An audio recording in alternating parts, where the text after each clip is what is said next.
সম্মানিত ভিউয়ার্স, আপনার কোমলমতি বাচ্চা নিয়মিত বাজার থেকে বা বাড়ির পাশের দোকান থেকে কেমিক্যালযুক্ত খাবার কিনে খাচ্ছে।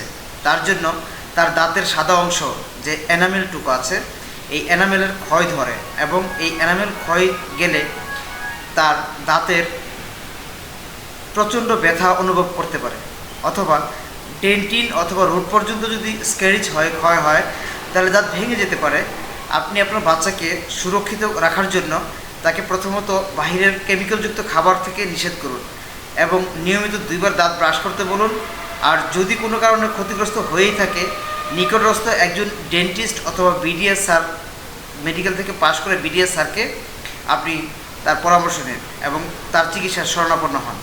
আর সবচেয়ে বড় কথা হলো, সম্মানিত ভিউয়ার্স, যদি আপনার সন্তান নিয়মিত এভাবে খেতেই থাকে, তাহলে তার দুধ দাঁত, যাকে আমরা বলি, এটাকে নষ্ট করে পরবর্তী দাঁতকেও ক্ষতিগ্রস্ত করতে পারে। এই জন্য আপনি সঙ্গে সঙ্গেই একজন ভালো ডাক্তার দেখান এবং তাকে বাহিরের এরকম মজা খাওয়া থেকে বা কেমিক্যালযুক্ত খাবার খাওয়া থেকে বিরত রাখুন। ধন্যবাদ সবাইকে। যদি চ্যানেলটি আপনার ভালো লাগে, সাবস্ক্রাইব, লাইক দিয়ে সাথে থাকুন। ধন্যবাদ।